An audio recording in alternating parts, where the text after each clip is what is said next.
Welcome to the Nonprofit Exchange Podcast. Stories by leaders for leaders to help you raise the bar on your own excellence, to release the potential inside of you. Now, here's today's podcast. It's Tuesday at 2 USA Eastern Time. This is Hugh Ballou, founder and president of CenterVision Leadership Foundation. We teach leaders to transform themselves, to transform organizations, to transform lives. We create synergy in our teams by being clear on our vision, therefore the brand CenterVision. We have a very special guest today. She's from down under. It's afternoon here, but it's early morning, but she gets up to get a head start on the day. Lisa Colletta, tell people a little bit about who you are and the kind of work you do. Hello, Hugh. Thanks for having me here today. It's great to be here.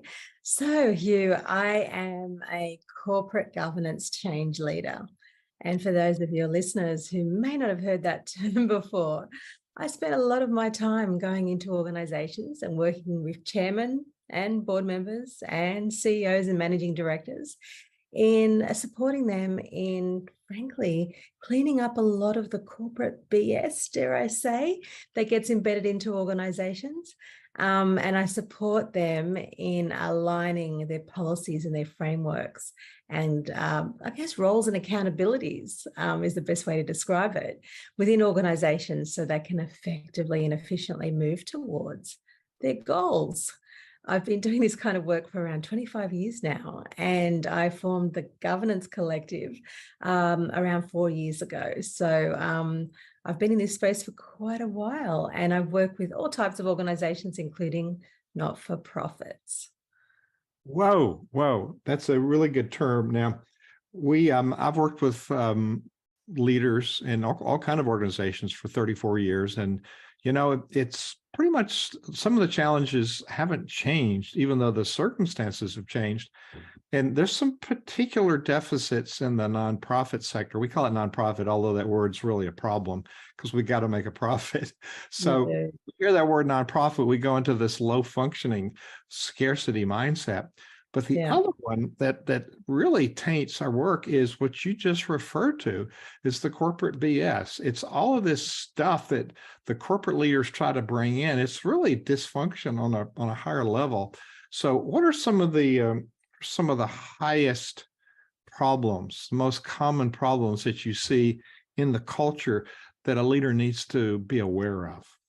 Oh, look, I've seen quite a lot, Hugh, to be really frank with you, especially in the not-profit space. I've done some work with non-profit organizations where they have really fantastic humans working in their organizations, Hugh. A lot of great humans are attracted to this environment, but I do find that some of them are what I would term amateur enthusiasts. And I don't mean to offend when I say those words. It really is more that there are some beautiful people out there that have a lot of time and a lot of energy and really passionate about the nonprofit environment they're in. However, they just don't have the knowledge, skills, and experience to be able to govern these types of environments effectively. And what tends to happen is that a lot of that corporate BS gets applied and implemented by these folks with the very best intentions. They just don't quite have an adequate picture around what it is they're applying and whether or not it actually hits the mark for the organization. So that's one of the main things I see. It's actually quite common. Great intentions, but unfortunately, they apply all that corporate BS that the management team then need to navigate around. Yes. So, I see a lot of boards that look like, something that's not desirable. And there's people on the podcast that can't see it. But our high functioning team, my years as a conductor, what I learned is that the orchestra only can perform at the level that the leader is able to lead. And that's true in the corporate world. So we have low functioning teams and cultures. That's probably, it stems from the leader. Is that correct? Yeah, most definitely. So in my experience, the tone gets set from the top. And because that tone gets set from the top, the behaviors that the organization chooses to accept are the ones that are actually demonstrated by the leaders at the top, which happens to be typically the board or the senior executive committee or whatever term the organization actually utilizes. And it's kind of sad from where I'm sitting, only because the intentions are so great. It's just the knowledge and the skills and the application of that tends to get a bit off track. What it actually results in, to be really frank with you, Hugh, is that when these well-intentioned leaders put these frameworks and these processes and whatever else in place, the people who are living and breathing and trying to navigate through to get things done get incredibly frustrated. And that's where that corporate BS piece kind of plays out. A lot of people have this assumption, or they assume that the corporate BS is actually the governance.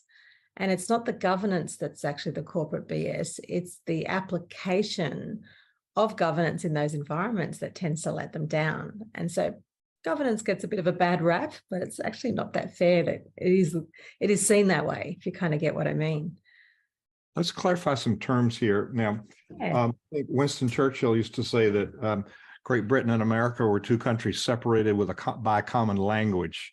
So in Australia, that complicates a little bit more because we have different nuances in how, especially in the South in America, we have our own nuance in addition to that, So in nonprofit boards in America, governance is the responsibility of the board, which is approving contracts, approving the strategy, but not running the day-to-day activities. Now, the board is, separate from the staff and the executive director.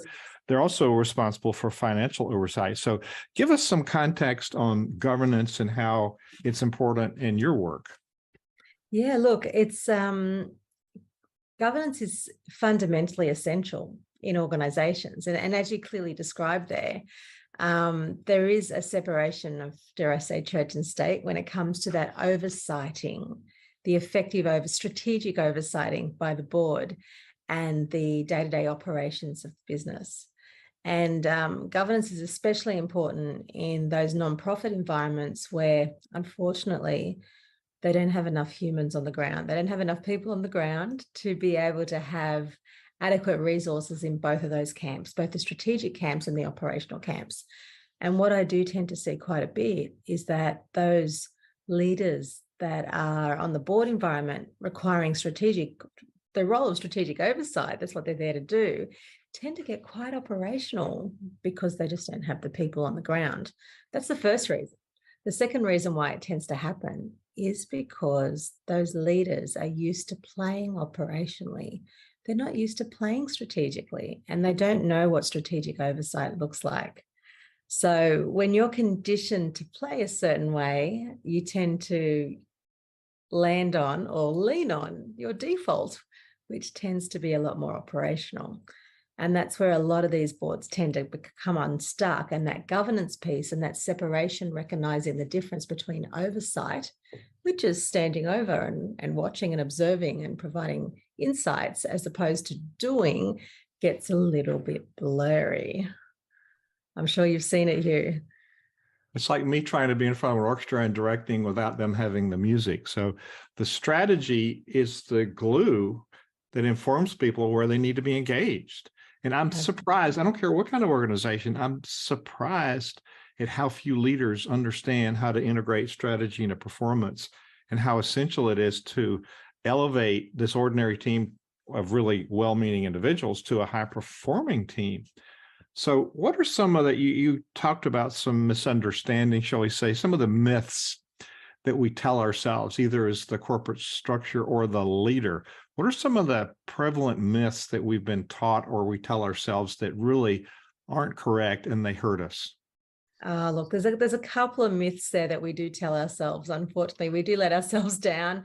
One of the first myths is that you may have been a subject matter expert in a certain field for 20, 30 years prior to retirement or prior to you deciding to have a career in the directorship environment or on a board. And because you are the subject matter expert and you're used to carrying that dare I say, persona with you, a lot of these individuals get on boards and still assume they are the subject matter expert, and therefore the people in the business who are there to do the doing are actually really heavily compressed by you as the subject matter expert on the board, strategically oversighting, but really operationally directing. We tend to tell ourselves that because we feel it's part of who we are and what we do. And sometimes we're not good at creating space for those that are actually there to do the work. I would say often. Often. Often, in my experience, leaders sometimes get in the way, and they don't, there's too many leaders that think they need to have all the right answers, when in fact, should ensure that everybody in the culture that works with them has the right answers. Just a different paradigm, isn't it? Oh, look, most definitely. And I think sometimes, again, with the very best intentions, leaders forget that they're really there at the most strategic levels to do three things. They're there to coach, they're there to guide, and they're there to lead. But for them to do that, they need to really create space and enable the individuals who are accountable in those roles to actually do what they're there to do. I want to highlight that. You heard it right here. What are those three things again that you said leaders are supposed to do? They're supposed to coach, they're supposed to guide, and they're supposed to lead. And when you coach and you guide and you lead, it doesn't mean that you do. It's really what it comes down to. There are doers and there are leaders. Probably one of the most misunderstood words in our common language is leadership. I mean, people have so many misconceptions. So give us an example of organizations you've worked with. Remember this consultant saying, "Oh, I went into this group that was angry and depressed. When I left, I turned it around. They were depressed and angry." Now, that's not exactly a success story, but you got a better one than that. What's your story? Look, most definitely. The story that most comes to mind for me is that I work with some not-for-profit organizations here in Australia who have very, very best intentions, like so many others. They are in the not-for-profit school environment here in Australia. And what tends to happen here is that we have quite a few schools that are set up to deliver the curriculum, and our state and federal governments provide grants and incentives and funding for those organisations to be able to deliver what they do. So those organisations need to have the infrastructure, and then the government supports them in delivering the curriculum for that school environment. What it means is that these non-for-profit environments attract really well-meaning parents and really well-meaning community members to support the school in delivering their mandated outcomes.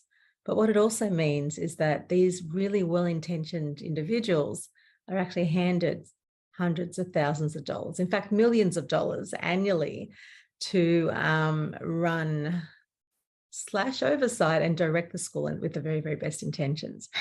What I've found, though, to be quite frank with you here, is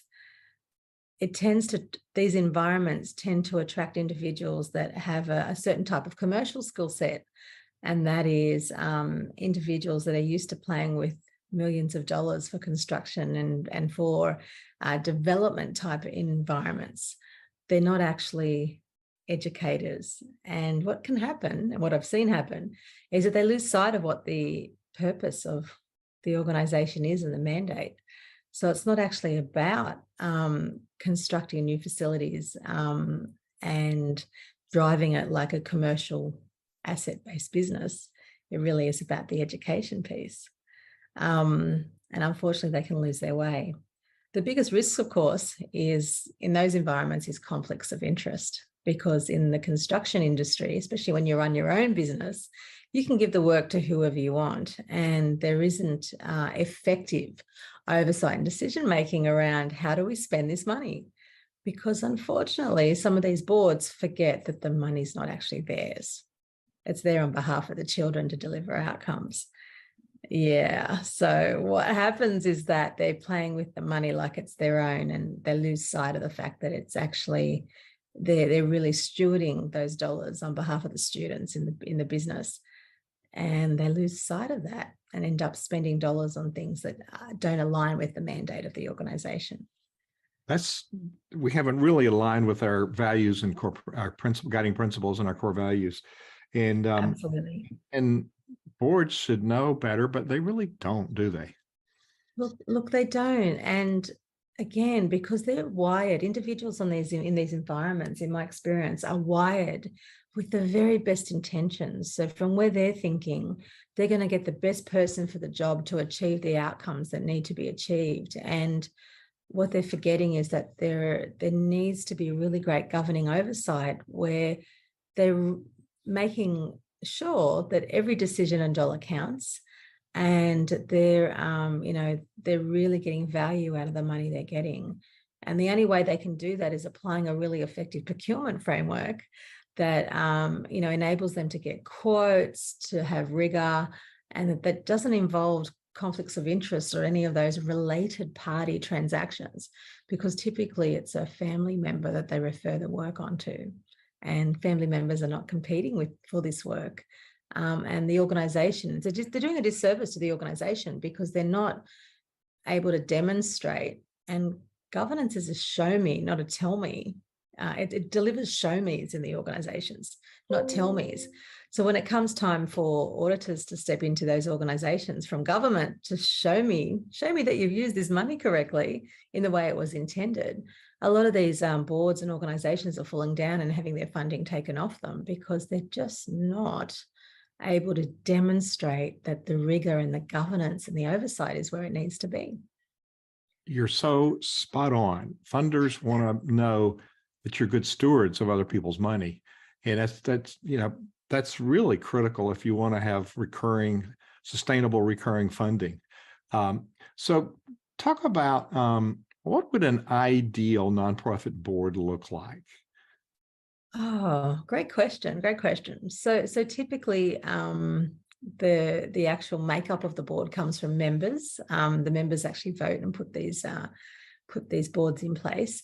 In some organizations, the members are the board because they've only got a certain number of members and they have to fill these board seats.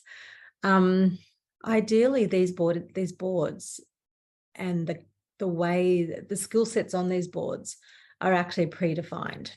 And like many great concepts in organizations, typically you have a role that's been defined and then you find a great human to fill that role so they're delivering on the outcomes.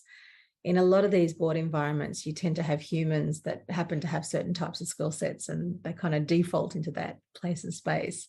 So the first thing I'll say is that when you're creating these board environments, it's ideal to actually design what kind of skill sets, oversight skill sets you need for these board members.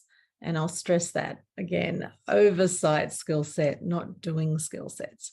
So you need people to have that experience and that knowledge, but you do not want them to feel as a subject matter expert that they're the only ones who can do it. And therefore they're coming into the organization to do it as opposed to oversight it. So that's the first thing. Design the skill sets, be really clear about that. And the best way to do that, as you mentioned earlier, is for the organization to have a strategy. Those businesses need to have a strategy and know which direction they're wanting to go to so that they can effectively have the right individuals on their board to support them in delivering and moving towards that strategic direction. So align your skill set needs on your board with your organizational strategy. That's the second thing I would recommend.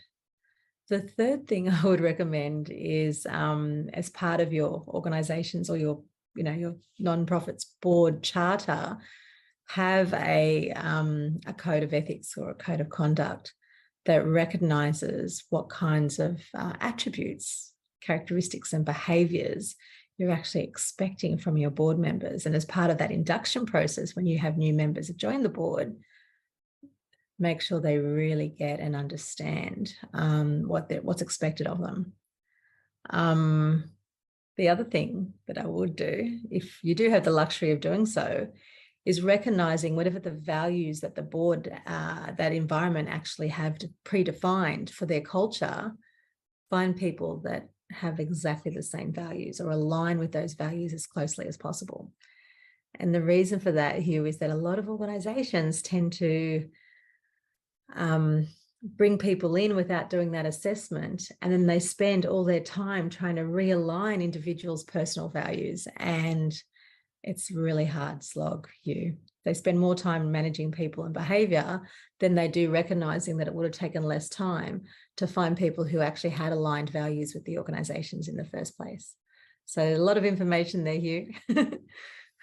Critical information. And that last one, that's where we set up conflict, because we haven't done the values alignment and then to find guiding principles of how we're going to use those values to make decisions together.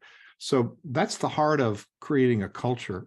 And everything you've talked about is spot on with what we teach at Center Vision Leadership Foundation. So there's you mentioned a governance ecosystem.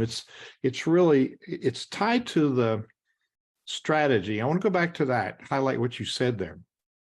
The strategic plan is just not an exercise of writing a document, putting in a file drawer. There's so many organic parts of it that you use to run. It's a roadmap. So I want to highlight what you said about the competencies. You want to do a certain kind of work, so you back up and say, here's the skill set we need for that. And then you look for somebody with skill set. Then what you so brilliantly articulated, make sure that they have an alignment with your values and principles as you operate it. Did I hear you right? You most definitely did. Yeah, absolutely. Well, this is you talk about an ecosystem is a word you use. So it's like ensemble in a drama group or a music group. It's how we show up together as a culture, right? Absolutely. Look, it definitely is. And it aligns with the show me and the tell me and the thinking and the doing. And the reason why it does that, Hugh, is that each of these governing frameworks, like whether they're managing risk or whether we're talking about procurement and how they make decisions around how they spend their money, each of these frameworks, if they're working well, actually really intertwine with each other, because you're considering risk when you're making purchasing decisions. You're considering the delegations of authority and who can make what decision while the procurement process is actually being applied.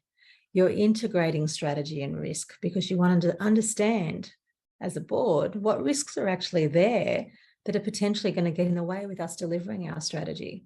So each of these areas of focus, which I call, governing frameworks, risk, procurement, strategy, delegations of authority, are all part of a big ecosystem.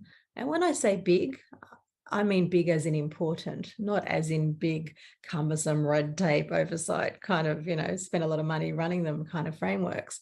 But they're all there to really support the board in their oversight role, and the outputs from each of these frameworks support them in undertaking effective, ethical, transparent decision-making. Ethical, transparent decision-making. That is a great soundbite. Say it again. They're all there to deliver ethical, transparent decision-making. You know what? In America, all of our information is public. Our financials and everything is public. And being transparent is so important for anybody who wants to work with you, especially for funders. Oh, look, most definitely. When you think about being a funder or being the recipient of a funder, you're actually playing with someone else's money. And those individuals or those organizations have this expectation that whatever you're doing with the money that we're providing you, regardless of whether you're a government funding or whether you're a private individual or an angel investor or whatever else, there is an expectation that you have controlled, managed environments, and that you are using the money for the purpose that it was intended. And also that you have transparent, ethical decision-making environments that have those show me's in place, not just the tell me's. And that's when, auditors come in and whatever else. Show me that you've used this money that we've provided to you in the way it was intended. Did you get value for money around decision-making? And how did that decision-making environment get fed all of the outcomes from the governance ecosystem? as a board, how did you use all those insights and those perspectives to make great, ethical, effective, transparent decisions that deliver the organization towards their goals? And that's what it really comes down to. Absolutely. And this short interview today is a whole textbook on how you ought to run your nonprofit. So in Yeah. America, we have some, I get some regular responses from people in the category of what I feel are myths. Let me see, you may not have these in Australia, but here's some of them. What would be your response to some of these? Like, oh, I know there's strategy, but I don't have time to do it. My first initial immediate response is you're not the right person for that role in that environment. If you can't put the time and the energy in place to apply a board approved strategy around where the organization is and where it's going in the next 5 to 10 years, I highly recommend, I encourage you to step away and create space for someone else who has got time to do so. She speaks the truth with love. Yeah, good work. With love, with the very, very best intentions. Absolutely. And it actually does come back to, really frankly, and you talked about it in our intro, around heart-centered governing leadership. Yeah. You can be a governing leader, but with the very, very best intentions, heart-centered intentions. And it doesn't mean you're a pushover. It means that you have the real conversations. And that's an example of one here. With the utmost respect, thank you for your passion and your commitment to the organization. But we need people who have the time to do it the way it needs to be done that aligns with our strategy. And that's what it really comes back to. Absolutely. And we don't want to have those honest, direct conversations, do we? Look, for some reason, a lot of us don't. And it does put individuals in a position and a place of vulnerability. Some of those conversations are hard. I find it really interesting because, not telling the truth or omitting or not having that conversation, to me, is really unethical, because you're actually doing the individual a disservice by not speaking the truth. Yet speaking the truth can be so hard. It really can be hard for individuals to have that real conversation and own their place in their space. So I can appreciate that leaders can find it challenging. Great. So Lisa Colletta, Yeah, you have a website, and I'm going to, I do. people that are watching the video, it's, let me see, it's governancecollective.com.au. So when That is right. people go there, what will they find? Well, they'll find a few things on my website there, Hugh.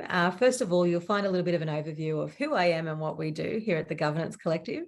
You'll see also that on the main page, there's a list of our services that we provide in the provide organisations.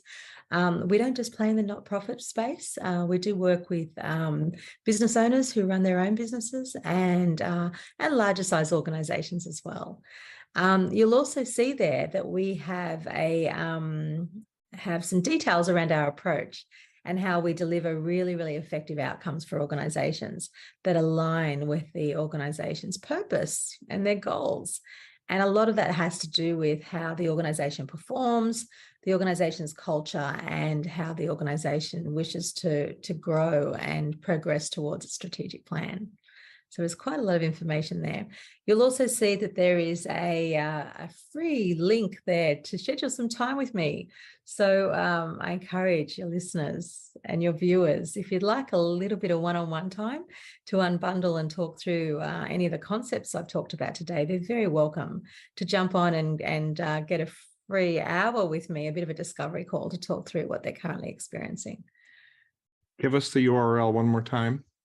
www.governancecollective.com.au.